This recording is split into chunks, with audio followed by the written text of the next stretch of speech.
Moscow से लिया Kyiv का बदला, 2026 के अंत तक महायुद्ध।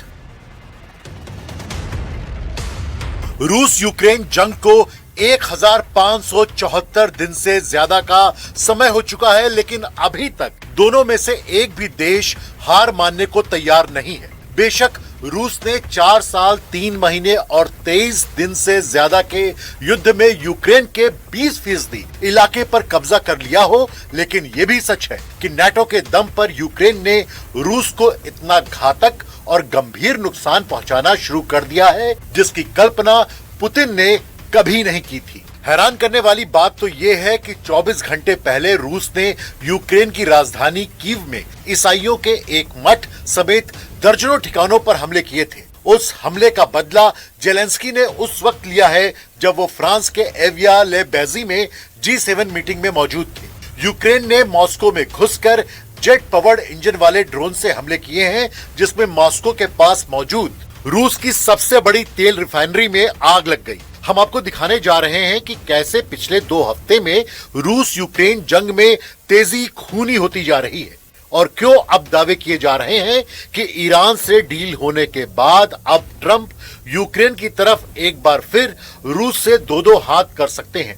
हम शुरुआत करते हैं रूस पर यूक्रेन के सबसे ताजा हमलों में से, जिसने पुतिन को दहला कर रख दिया। मॉस्को पर सबसे बड़ा हमला, जेलेंस्की का पुतिन को चैलेंज।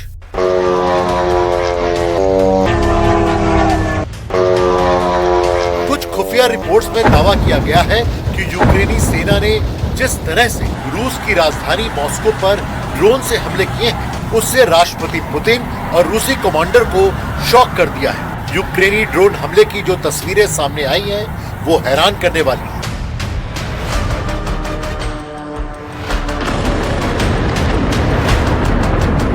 रूस की बेहद सुरक्षित और एयर डिफेंस सिस्टम के कवच से लैस इस रिफाइनरी पर यूक्रेन का ड्रोन हमला जेलेंस्की का गेम चेंजर हमला माना जा रहा है।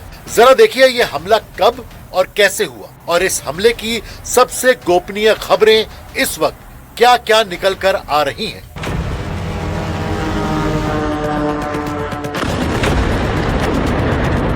16 जून की सुबह यूक्रेन ने रूसी राजधानी मॉस्को को दहलाते हुए एक बेहद बड़ा और रणनीतिक ड्रोन हमला किया। यूक्रेन ने कम ऊंचाई पर उड़ने वाले fast jet powered suicide drones का इस्तेमाल किया। इन ड्रोन्स ने मॉस्को के एयर डिफेंस को चकमा देकर मध्य मॉस्को से लगभग 15 किलोमीटर दक्षिण पूर्व में स्थित गाज़प्रोम नेफ्ट तेल रिफाइनरी को निशाना बनाया। यूक्रेनी ड्रोन हमला इतना सटीक और घातक था कि ड्रोन टकराते ही गाज़प्रोम नेफ्ट तेल रिफाइनरी आग का गोला बन गई। मॉस्को के मेयर सर्गेई सोबियानिन और यूक्रेनी खुफिया सूत्रों के मुताबिक ड्रोन सीधे रिफाइनरी के प्राइमरी प्रोसेसिंग यूनिट से टकराया, जिससे वहां भीषण आग लग गई। यह रिफाइनरी मॉस्को और उसके आसपास के इलाकों के लिए गैसोलीन और जेट फ्यूल का मुख्य सप्लायर है। इसके अलावा दक्षिणी कोस्नोडोर क्षेत्र में भी एक तेल डिपो को निशाना बनाया गया। यूक्रेनी दावों के मुताबिक हमला यूक्रेन की सीमा से लगभग 450 किलोमीटर दूर से दागे गए लंबी दूरी के स्वदेशी यूक्रेन ड्रोन्स के जरिए किया गया। यूक्रेनी राष्ट्रपति जेलेंस्की ने इसे रूस के लगातार हमलों के खिलाफ एक शानदार जवाब बताया। Yes, Putin has to stop this war, and I have unanimity from all the leaders and EU presidents. So we had the unanimity that Russia is not winning, losing a lot of people, and they have to make a deal as quick as possible. जल रहा है Moscow, France में Zelensky का जलवा।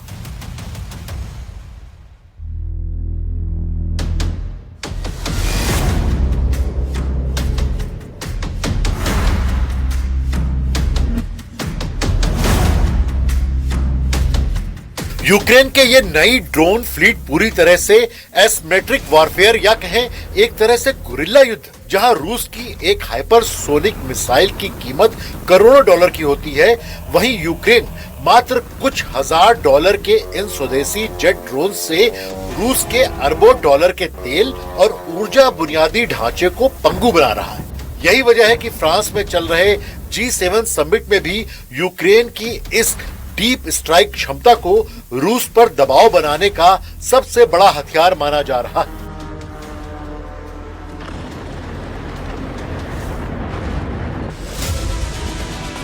France के एविया-ले-बै में चल रही G7 शिखर सम्मेलन में राष्ट्रपति ट्रंप और राष्ट्रपति जेलेंस्की मौजूद हैं। ऐसे वक्त में मॉस्को में जिस तरह से यूक्रेनी ड्रोन ने रूस की बड़ी तेल रिफाइनरी पर हमला किया है, उसने जेलेंस्की को G7 में एक जुझारू चेहरा बना दिया है। खबर है कि G7 में रूस और पुतिन के खिलाफ कुछ बड़े कदम पर सहमति कुछ देशों के बीच में बन सकती है। फ्रांस के एविया-ले-बै में शुरू हुए G7 सम्मेलन में रूसी राष्ट्रपति व्लादिमीर पुतिन को घेरने के लिए पश्चिमी देश बड़ी रणनीति बना रहे हैं। ब्रिटिश प्रधानमंत्री कीर स्टारमर ने G7 सत्र के शुरू होते ही रूस के खिलाफ नए और सख्त प्रतिबंधों की घोषणा की। इस बार निशाना रूस का शैडो फ्लीट है, यानी वो टैंकर जो रूस की LNG और तेल को अंतर्राष्ट्रीय प्रतिबंधों से बचाकर छुपाकर ले जाते हैं। ब्रिटेन का लक्ष्य रूस की वॉर मशीन के वित्तीय सूत्रों की पूरी तरह से चोक करना है। यूके ने यूक्रेन को अगले 2 वर्षों तक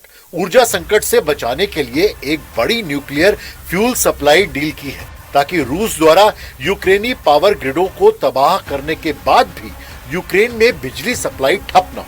हाल ही में अमेरिकी राष्ट्रपति डोनाल्ड ट्रंप द्वारा ईरान के साथ अंतरिम समझौता किए जाने के बाद यूरोपीय नेता इस G7 समिट में ट्रंप पर दबाव बना रहे हैं कि वो यूक्रेन को लेकर अपनी सॉफ्ट रणनीति बदले और रूस के प्रति कड़ा रुख अपनाए।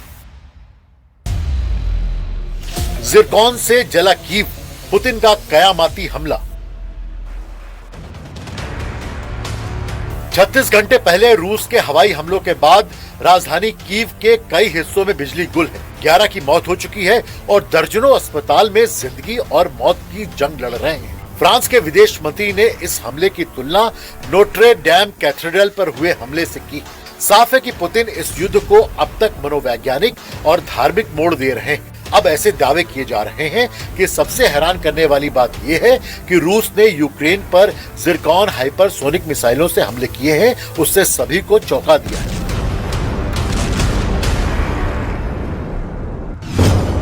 रूस ने यूक्रेन पर जिरकॉन 3M22 हाइपरसोनिक मिसाइलों से हमले किए।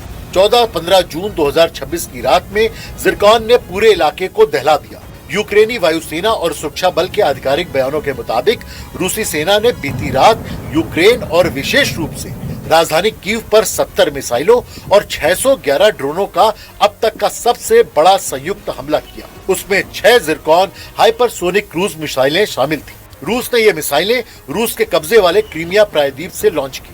यूक्रेन के एयरफोर्स कम्युनिकेशन डिपार्टमेंट के मुताबिक अमेरिकी पैट्रियट एयर डिफेंस सिस्टम की मदद से यूक्रेन इन 6 में से 5 जिरकॉन मिसाइलों को हवा में ही मार गिराने में सफल रहा। रॉयटर्स और स्थानीय मीडिया ने कीव में गिरे जिरकॉन मिसाइल के मलबे और टुकड़ों की तस्वीरें भी जारी की। जिरकॉन मूल रूप से एक एंटी शिप क्रूज मिसाइल यानी जहाजों को नष्ट करने वाली है, जिसे पुतिन ने जमीनी ठिकानों पर हमला करने के लिए मॉडिफाई किया। यानी यूक्रेन की राजधानी कीव पर रूस ने एक एंटी शिप क्रूज मिसाइल से हमला किया, जिसकी रफ्तार 8 से मैक 9 यानी ध्वनि की गति से लगभग 9 गुना तेज यानी करीब 11,000 किलोमीटर प्रति घंटे की है।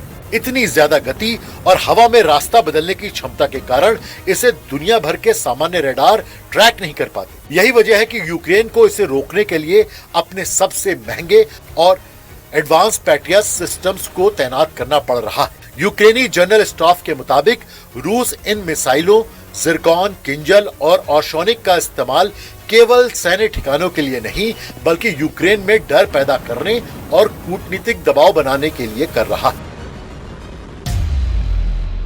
तबाह हो रहा है यूक्रेन, रूस को बर्बाद करने की तैयारी। इस युद्ध ने दोनों देशों की अर्थव्यवस्था को पूरी तरह से वॉर मोड में डाल दिया। अमेरिकी थिंक टैंक और आर्थिक विश्लेषकों जून 2026 की हालिया रिपोर्ट्स के मुताबिक रूस को अब तक इस युद्ध में $2.5 ट्रिलियन यानी करीब 250 लाख करोड़ रुपए का आर्थिक नुकसान हुआ।